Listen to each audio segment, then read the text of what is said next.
This is the Chamber Chat Podcast, the show dedicated to chamber professionals to spark ideas and to get actionable tips and strategies to better serve your members and community.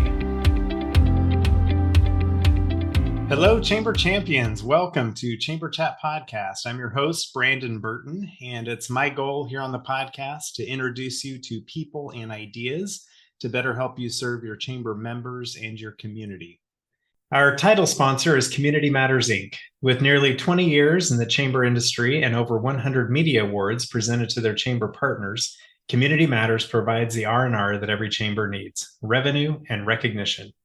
When it comes to publishing a chamber map, directory, or community guide, Community Matters has the trusted experience to help your chamber accomplish your goals. With different advertising sales models and publication styles, Community Matters will help you create a non-dues revenue machine. Let's hear from Becky Womble, President and CEO of the Bastrop Chamber, to hear about her experience using Community Matters. I've been using Community Matters for probably 6 or 7 years now. And in a previous life, I sold commercial printing. So I can highly recommend Community Matters because it's a complete turnkey job for any busy chamber exec. Basically, you give them a membership list, and from there, they contact your members, and it's no high pressure sales or anything. And it really is a complete turnkey job from start to finish. And it's a wonderful, beautiful printed product whenever you're finished. And I'm very sold on Community Matters. And with a printing background, big endorsement for me. To learn how Community Matters can support your chamber with your next publication, please visit communitymattersinc.com/podcast to request your free media kit and request a proposal to find out what kind of non-dues revenue you can generate. Our guest for this episode is Justin Harlan. Justin is the managing director of Tulsa Remote, a program honored on Fast Company's prestigious list of world's most innovative companies for 2022. Which recognized its unique approach to attracting remote workers to Tulsa and promoting economic development in the city. Under Justin's leadership, Tulsa Remote, the largest relocation incentive program in the U.S., has grown to more than 2,200 members. Justin has represented Tulsa Remote at international conferences like Web Summit and Collision Conference, where he shared the power of the program's community building efforts and benefits of remote work. He previously served as the Senior Executive Director for Reading Partners Tulsa, launched his career with Teach for America Oklahoma when it opened in Tulsa in 2009, and was a founding board member for Collegiate Hall College Prep Charter School in Tulsa. Justin's passion for promoting community growth and development extends to his personal life as well. He and his wife Megan run 2 fitness studios in Tulsa, Pure Bar, South Tulsa, and Row House, South Tulsa. Justin holds a Master's of Business Administration from the University of Tulsa. Justin, I'm excited to have you with us today on Chamber Chat Podcast. I'd love to give you a moment to say hello to all the Chamber champions that are out there listening and to share something interesting about yourself so you can get to know you a little bit better. Sure. Well, it's good to be here. Thanks for having me. I appreciate the invite. And it's a awesome opportunity just to be able to talk to chamber leaders, because so much of our work overlaps with the chamber here. And I think it's really a team effort as it relates to, attracting people to a city. So this is great. I'm looking forward to the conversation. Let's see, a fun fact about myself. You've rattled off most of what makes me interesting already, but I was a music major in college, so that's often maybe a fun fact that it doesn't get read. Initially came to school down here in Tulsa as a singer, so I was a vocal performance major, and quickly learned that probably wasn't going to be how I made a career. And so I also added a business degree, and kind of thought maybe I could mix the music with the business and go into the business side of the arts, and got into the nonprofit world and have never looked back. So there you go. There's a fun fact that often doesn't make the bio. Yeah, no, that's good. And I'm sure there's more discussion there that can be had. But regardless, sure. It's always interesting to find how people find themselves in this world today. So I appreciate you sharing that bit of your background. So I shared a little bit about what Tulsa Remote is in your bio, but why don't you take a few minutes and just tell us really what Tulsa Remote is, what the focus of the program is, kind of how you go about your work? And obviously we'll get into much deeper conversation about it throughout the episode, but give us kind of that high level of what is Tulsa Remote. Sure. Tulsa Remote is the largest network of remote workers, that have come through this incentive program that started in 2019 when we brought about 70 people. And obviously the world changed for all of us in the way that we are working in 2020. And we've grown substantially since then. About 380 people came in 2020, about 950 in 2021. We had just under 800 last year. So yes, we're up over 2,300 people now that have moved to Tulsa. And the $10,000 is often what makes the headline, because it's a very unique approach to talent recruitment. But more than the $10,000, which at the end of the day really covers the moving cost that somebody incurs for moving across the country, it's the community that really attracts people. It's the ability to plug into a new town quickly, leave a mark on a mid-sized city, and get connected to remote workers in organic ways that maybe share different aspects of your background, but don't work directly alongside you. And we're really good at helping people get plugged into the community and, contribute to Tulsa quickly, which I think is really what makes us stand out, and what has led to 90% of people staying beyond that year commitment that they make when they accept that incentive to move to Tulsa. All right. That definitely helps to kind of set the stage for our discussion today. I know chambers across the country they're battling this idea of being able to support businesses with remote workers and being able to attract remote workers to their community, especially if maybe a spouse, takes a relocation to a certain community and there's that trailing spouse and maybe, remote work may be an option for them as well. But I'm excited to get in deeper into that conversation, some of the things that you guys have seen and approaches taken as soon as I get back from this quick break. Are you looking for a year-round, affordable, and timely shop local campaign for your chamber or CVB? Look no further. Build a custom Eat, Shop, Play mobile app with App My Community by visiting appmycommunity.com/chamberchat. App My Community mobile apps are not just simple membership directory listings. They provide many more capabilities to engage with your community. Provide your residents with a robust events calendar. Partner with a local fair, festival, or farmers market to provide a schedule, map, and other resources to promote the event. Run a Small Business Saturday campaign any time of the year using built-in scavenger hunts. Allow your membership to communicate directly to their customers via push notifications. Your App My Community mobile app will be a unique member benefit, allow you to generate non-dues revenue with sponsorship opportunities, and best of all, provide a valuable resource to your community. Please visit appmycommunity.com/chamberchat now to receive 10% off your first year of an App My Community mobile app. Are you struggling to manage your Chamber of Commerce and build a thriving commerce community? Chamber Nation is here to help. Their all-in-one platform allows you to easily manage member information, events, and communication. Plus, their community engagement tools help you communicate with local businesses and residents to drive economic growth. With Chamber Nation, you'll have everything you need to succeed. So why wait? Visit richardscalendar.com to learn more and start building. Are you using Chamber Checks to keep shopping local in your community? Then you know that schools, hospitals, city government, and companies love buying them in bulk for their employees at the holidays. Now you can save yourself a lot of time and hassle with Yiftee, an online gift card that works exclusively at your members' businesses. It's free for you and free for your members. Email us at sales@yiftee.com. That's sales@yiftee.com. All right, Justin, we're back. So as I mentioned before the break, I'm excited to learn the approach. So first of all, I guess what I'd like to maybe address is oftentimes a Chamber of Commerce will be presented with an idea of a new program to implement in a city, and maybe they implement it and then it spins off to become its own nonprofit and operates under its own power, but it was started and spun off by the chamber. From what I understand, Tulsa Remote kind of started a little bit differently, but you guys do work hand in hand oftentimes with the chamber. So tell us a little bit about the origin of Tulsa Remote, how it came to be.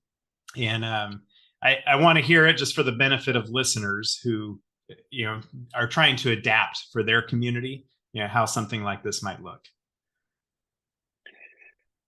Yeah, the origin story for Tulsa Remote really was two different things we were trying to tackle. And it started at the George Kaiser Family Foundation and still continues to live there. But like you mentioned, we work hand in hand with the city and the chamber and a lot of different partners to really make this successful. But it really came to be for a couple of different reasons. First, we in Tulsa and really the state of Oklahoma have been reliant on the oil and gas industry pretty much in our entire existence as a state. And even in the best of times, that's a very volatile industry that can be a roller coaster ride. And, we have a lot of great, talented knowledge workers here. But the reality is, for us to keep up in the future, we need more. And that was one kind of light bulb moment, I think, early on, is how do we attract knowledge workers in a way that isn't reliant on one company, but goes after the individual. And just so happens that a lot of knowledge workers have been working remotely for a while. And, we had obviously no idea a pandemic was coming. But, in theory, if you can attract remote workers, chances are that's going to be a knowledge worker. And that was one big thing that was attracted to us in creating the program. We also have learned from programs like Teach for America, which, as you read, was is in some of my career history, that it often takes people an incentive to get to Tulsa, but once they're here, they're very likely to stay. It's really easy to get plugged in. It's really easy to put roots down, and once somebody is actually willing to give it a chance, you're very likely to fall in love and make this home for a while. And so there was also, in addition to the need for knowledge workers and trying to attract talent, there was also this belief that if we could just incentivize people to come, that they would stay, they would stick around, they'd find a home. And that certainly has turned out to be true. But that's really how the program started, is a talent recruitment initiative that also knew that it's going to take a little bit more to get people to give Tulsa a chance. But if they do come, they're going to stick around. All right. So you guys are primarily identifying remote workers to bring to Tulsa, make Tulsa their home, and then continue their current employment. In most cases, it sounds like remotely from wherever they're coming from. How are you approaching specific businesses? I mean, you mentioned you want to focus on the individual rather than businesses, but how do you focus and promote Tulsa to, that specific niche audience of somebody who's able to remote work? And are you providing opportunities for them to remote work while making Tulsa home? Yeah, you're exactly right. We're going after individuals here, and all of them have to have a full-time remote job. When they come to Tulsa through the program, they have to be over the age of 18, eligible to work in the United States, and have lived outside of the state of Oklahoma for at least a year. And in doing so, our recruitment and marketing initiatives are all really pointed at the person. And what we've found, especially over the last couple of years, is I believe people have really reassessed their priorities in life and tried to figure out what am I actually looking to get out of life in general, and what's the role that we want work to play in it. I think cities like Tulsa, mid-sized cities that are still really affordable, are going to rise to the top as places that people want to be. To kind of give you my Tulsa sales pitch, we have an incredible outdoor amenity scene with the largest public park that is privately funded in the Gathering Place. It's free to everybody and just amazing. It's named USA Today's best park in 2021. We have an amazing food scene where this year we had 7 James Beard Award nominations, which is more than Las Vegas. It's more than the entire state of Kansas and the rest of Oklahoma combined. We have amazing music. So I say all that to say it's a really high quality of life that gives you everything you want in a city, but it's at a low cost of living. So you're paying about half the price for twice as much space as you would in New York or LA or San Francisco. And to me, especially as proximity in our work becomes less important, to be able to get that high quality of life at a low cost of living, when place does not matter anymore as it relates to where we're working, I just think that places like Tulsa are really going to benefit from that. And Tulsa Remote is certainly one way that people are coming to the city, but I believe there's people coming on their own too. We've seen a huge positive net migration over the last 13 years, and I believe that'll continue. Right. So maybe you mentioned this and I just missed it, but as far as the $10,000, the grant to help people make the move, where is that grant being funded from? Is that the city itself? Is that the foundation? Where is the funds coming from? Yeah, as of now, all expenses come from the foundation. The entire budget to date has been spent directly from the George Kaiser Family Foundation. We had some recent legislation that was passed in the state of Oklahoma that allows for Tulsa Remote to qualify as a proxy organization that's recruiting quality remote jobs. We've had some legislation in the state since the late 90s called the Quality Jobs Act. And they actually expanded that to include remote workers in 2020. And we can basically get reimbursed for the employer tax dollars that are coming to the state through the individual that we recruit up to $10,000. And there's a lot of things that have to happen in order for us to get that full amount. But the long and short of it is, if we continue to recruit the type of people that we are today, it would take us about 2 years to get that full $10,000 back for each individual. So pretty soon here, we'll start seeing this program sustained and continue to pour in financially from the state for the first time, which will be a really great representation of that private and public partnership. Right. So I know in your bio, as I introduced you, it mentioned something about your passion for community building and economic development. And I believe I'd shared with you that Doug Griffiths actually recommended that I have you on the podcast. And a lot of people listening know him as the author of 13 Ways to Kill Your Community. As you look at community building, how does Tulsa Remote fit into building Tulsa? Obviously, you're promoting Tulsa, but how do you see your role with Tulsa Remote in community building? Yeah, I think first and foremost, it starts with the people that we're selecting. And we look for people that have an eye for community and a track record that backs up their words. We look for people that have given back to the community that they're coming from and have been thoughtful about ways they hope to contribute to the city here. So I think first and foremost, it's all about that selection process and knowing what you're looking for and then finding people that match up to that. And then we have people waiting when you get here into town through Tulsa Remote to help you connect. We explicitly state on day one that our goal for you as a member is that you do not need us as Tulsa Remote to love the city of Tulsa.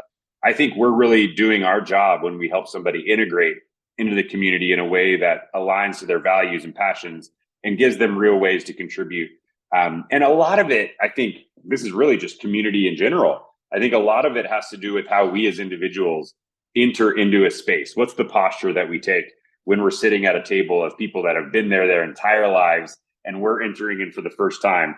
How do you come in willing and eager to help, ready to listen, and not coming in with a posture of I'm here to fix everything that might be broken? And I think that a lot of that is also in the coaching and support that we give to our members. If you want to come in and make a difference, I think the very first thing you can do is listen and learn everything that's already happening and integrate into that. And are there ways you can contribute and make things better? Absolutely. But if you come in guns blazing from the get-go, you're really not going to make a good first impression. And I think that's incredibly important as we all consider ways that we can help to, form a strong community. Yeah, I think having that warm welcome and that posture that you mentioned, I think Doug mentions that in his book. That's one of the ways to kill your community is to not welcome outsiders. So being able to be welcoming, show them that there's a place there in Tulsa for them in your community. As you're seeking out. That's right. I mean, I often say we were all new to the city at one point. And if you've been here your entire life, you were still new at one point, and maybe your journey was a little different. But to kind of shun people or push them out simply because they're new, I just think doesn't pull out what we love about diversity of voice and diversity of thought and diversity of background. I just think that is really what makes it stronger. Absolutely. I couldn't agree more. So as you're seeking out purposefully, individuals to make the move, you're making some sort of an approach or pitch to them.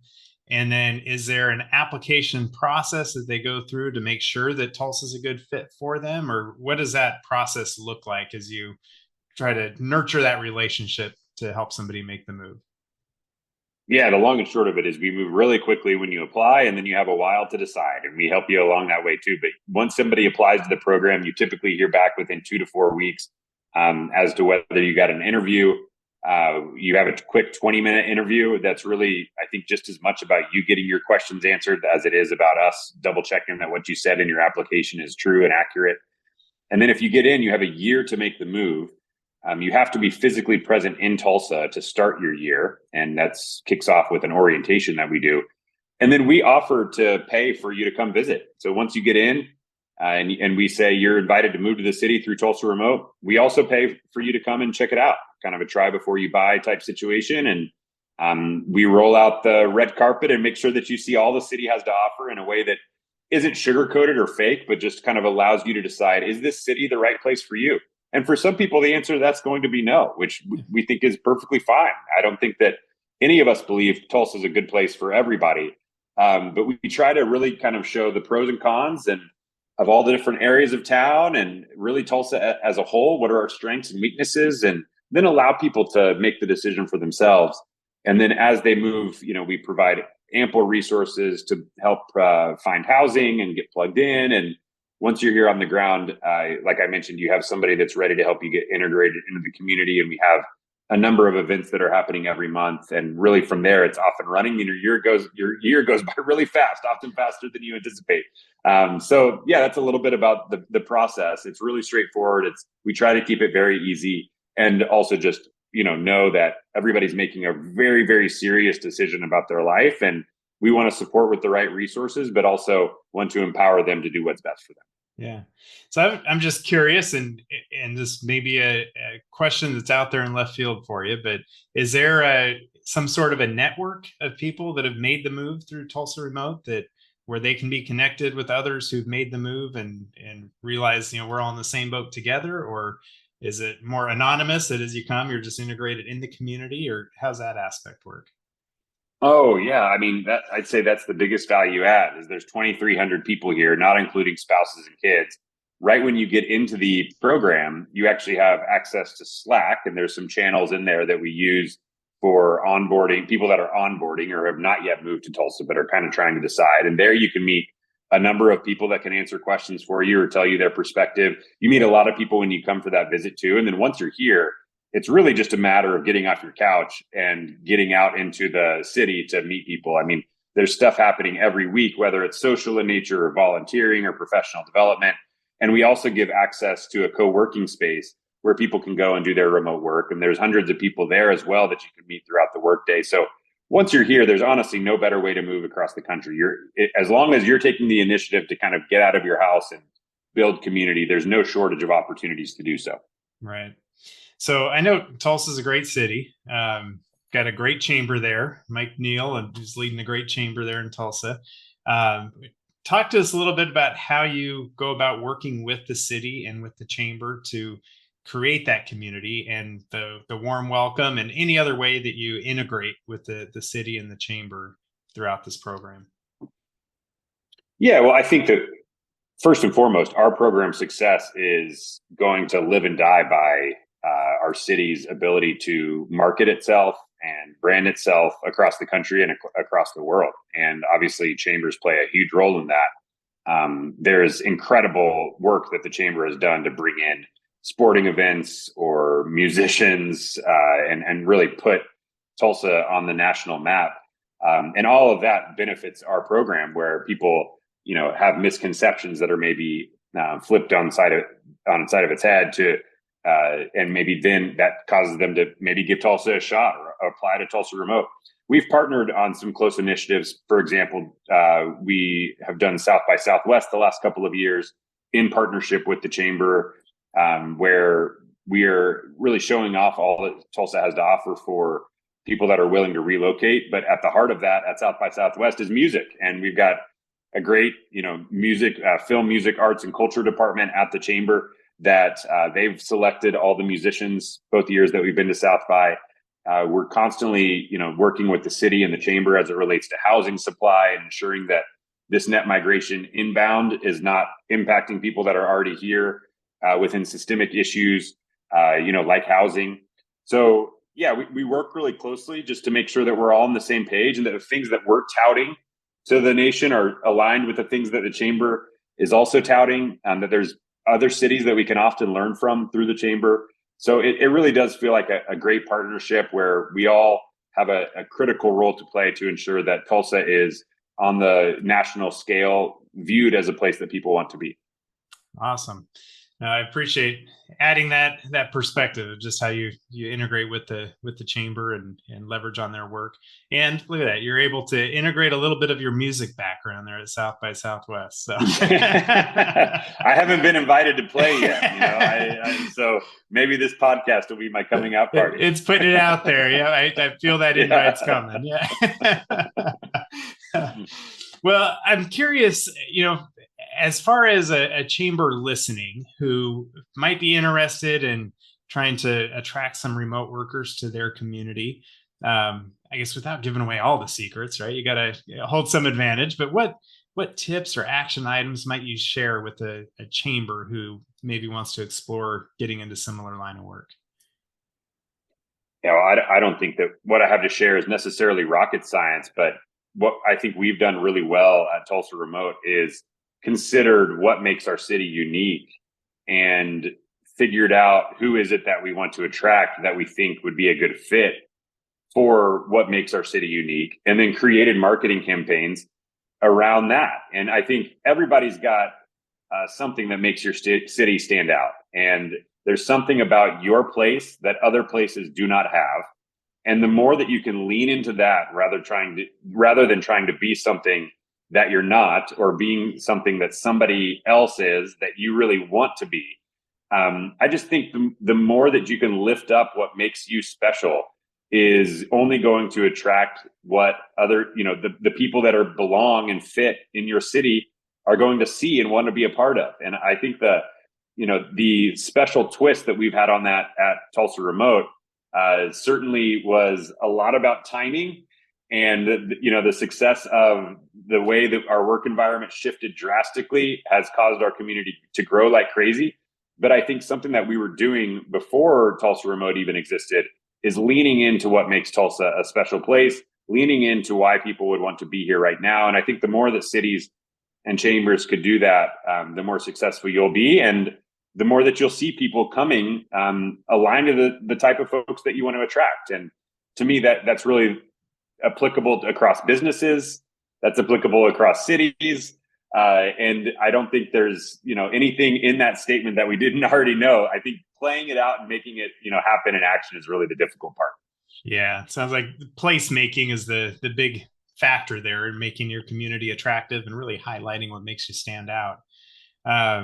You'd mentioned the marketing campaigns. Can you talk just a little bit about that? Is it purely social media? Are you doing mailers? What does the marketing campaign look like as you try to attract these specific individuals? Yeah, we've been really innovative throughout the years and tried a lot of different things. Early on, the fact that a city was paying people $10,000 to move there got us a lot of free media, earned media. Great. It's a great headline. We also have paid for social ads or, done things on social. Our social media accounts are some of the best as it relates to just lifting up what's going on in Tulsa. And I'd recommend folks to check those out and give us a follow. We often try to highlight the day in the life of a member, for example, on social media, where they take over the account and kind of show us everything they're doing throughout the city. Giving those real life kind of testimonials, I think, builds perspective, where maybe it's someone from New York who's watching and they're seeing somebody who just moved here from New York actually love and enjoy what the city has to offer. And they're taken aback and say, oh, I didn't realize that this place could be for me. So I think that some of that real life exposure is important. We've also done some referral programs throughout the course of the program, which allows for folks to tell their friends and family and be rewarded if somebody comes to Tulsa and stays throughout the year. And that's been really successful too. So yeah, I'd say those are the big ones: earned media, paid social, and referral. And like I said, so much of our work really relies heavily on the way that Tulsa and Oklahoma are lifted up throughout the country in other ways too. Yeah, I can see in certain communities, and maybe you don't see it so much in Tulsa, but I know certain communities may have maybe a stigma or stereotype about their community that maybe they need to address with their marketing. Mm-hmm. Do you guys get any feedback from people that maybe made the move and they're like, I was resistant because of this thing, but you helped me overcome that? Or maybe they don't make the move because they're resistant to one thing. Is there a way that you guys have found to gather that kind of data? Oh yeah, most definitely. Yeah. I mean, a lot of it's word of mouth, when people do come and visit, telling us what they're surprised by. Some of it is actually quantitative data that we have. If people don't make the move, we ask them why. And so we actually know a lot of the reasons why. But I think the biggest misconceptions about Oklahoma probably won't surprise you. A lot of it is just the thought that it's a bunch of cowboys roaming around and, a big field. And that's certainly not the case. I mean, there's only 4 million people across the entire state, but 1 million of them are here in Tulsa. It's a big city. We have professional sports. We get big music acts. We have a great food scene. It's a really great place to live, and it's a quarter of the state's population. And it's a big city. It feels like a big city. There's certainly places you can see a lot of land, but it takes a little bit to get there. That's one. I think politics is another big one, especially as of late, where folks on the coasts and often view their exposure to Oklahoma in the national media is often around very, very divisive and red conservative policies. And so it's almost like this misconception that everybody in Oklahoma believes the same thing. And I think there's often pause as it relates to somebody that's trying to decide where they want to move and whether that aligns with their beliefs. I think something that's unique about Tulsa, and we really consider ourselves a purple city. The state of Oklahoma is undoubtedly red, but there's a lot of differing viewpoints here in Tulsa. We can disagree in a healthy way. We can have dialogue and debate in a way that moves us forward. And that nature, that I just think it's unique. I think that there's often, especially this day and age, it feels like you're one or the other.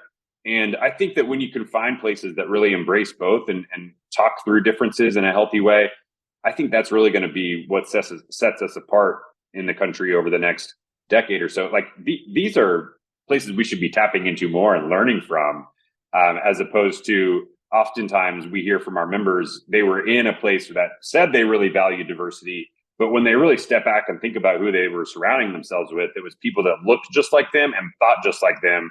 And that's not all that diverse. When you can come to Oklahoma or in Tulsa and have a neighbor that looks different from you and thinks different from you, and you can learn how to actually have that dialogue, that's a skill set that I think we're losing. And that is true diversity. That's how you actually figure out how to healthily disagree and work to a solution that actually benefits everybody. Yeah. Oh, I love that perspective. That's awesome. So I like asking everyone I have on the podcast this question, and you're going to bring a unique perspective to it. But as we look to the future of chambers of commerce, how would you imagine the future of chambers going forward and their purpose going forward? Yeah, well, to me, right now, there is more opportunity than ever as people can be mobile. I think that, as jobs increase within the tech world, proximity to the office is only going to become less of a thing, which will allow people to really go where they want and prioritize place and prioritize life over, being required to be stuck somewhere because their job requires them to be. And I think that really just, it's a unique moment for chambers that are showcasing all that a city has to offer, because there's just more opportunity than ever to attract an individual. And like I said earlier, I just think that creates awesome space and opportunity for folks to lean into what makes them different and lift up what makes them unique. And I think if you do that well in this day and age, and over the next couple of decades, I think we're going to see more and more remote workers. I just think that there's the cities that do that well are really going to gain and lean into where our country is taking us in this tech space and in this future of workspace, and lifting up what makes life good, and just allowing folks to then think about the fact that life looks good there and I can do my job anywhere. That sounds like a good place to be. So that would be my word of encouragement, is just lean into what makes you unique and be open to those people that are willing to relocate and are assessing their priorities in life and be comfortable with work not coming first in that. Lift up what really makes your city great. Yeah, I think that's great perspective, and something I think chambers need to get on board with quick too, because that working environment is changing very rapid. We're seeing from remote work to these glimpses of what metaverse might look like into the future, and it's not so much the brick and mortar and needing people on Main Street, with shops open. Those will be there too, by all means. Oh, yeah. They'll be there. But helping those individuals sell online, that would be another way of just being able to think outside the box of what the traditional business structure look like. And I think having remote workers in your community and placemaking for that is a key aspect to it. So I appreciate I would say that those places that you just mentioned actually become even more important, because remote work does not mean isolation. Remote work does not mean that we're just sitting in our house and we're comfortable staying in our pajamas all day and working. I think everybody wants community. I mean, there's a recent study that showed that 65% of people wouldn't have somebody to call if an emergency happened. That is like an all-time high for isolation, So I think that those third spaces, whether they're co-working spaces or gyms or restaurants or coffee shops, those actually all become increasingly more important in the world of remote work, because it's not that we're saying we want to be alone.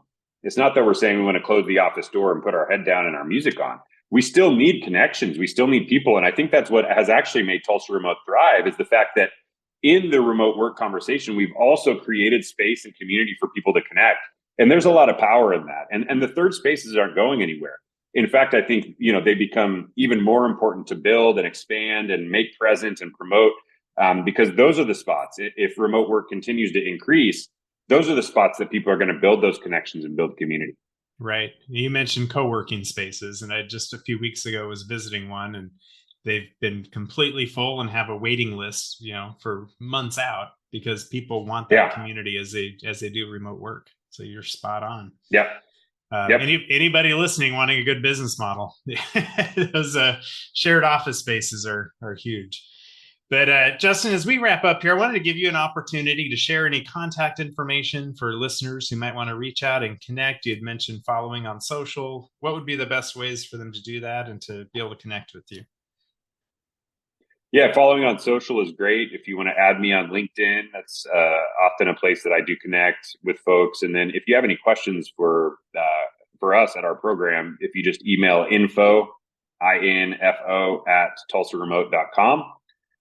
We've got a team of folks that are ready to respond. And if you specifically want to connect with me, you can request for that there as well. And I'd be happy to get in touch. So I appreciate everybody listening, and we're always happy to help from here. That's perfect. We'll get that in our show notes too, so people can look it up and follow you and connect with you. But Justin, this has been a great conversation. Hopefully it's opened the minds and perspective of those listening to just what they can do in their community to make them stand out and really showcase what their community is all about. So I appreciate you being with us today and sharing this great work you guys are doing there in Tulsa. Thanks for having me. If you are a chamber professional, please subscribe to Chamber Chat Podcast in Apple Podcasts, Google Podcasts, or Spotify. When you subscribe to Chamber Chat Podcast, new episodes will show up in your podcast app each week as they are released. If you're finding value in this podcast, please leave us a rating and a review in iTunes. But most importantly, please share Chamber Chat Podcast with your colleagues that are in the industry. Have you ever thought about creating a podcast for your chamber? We always hear about how chambers need to be storytellers. What better way is there to tell the stories of your members and the work of your chamber than through a podcast? Your audience is waiting to hear from you as a convener of leaders and influencers, champion for business, and catalyst for change within your community. I just launched a chamber podcast course with the goal to get your very own podcast started within 30 days. Visit chamberchatpodcast.com/pivot to learn more and to enroll in the Chamber Podcast course today.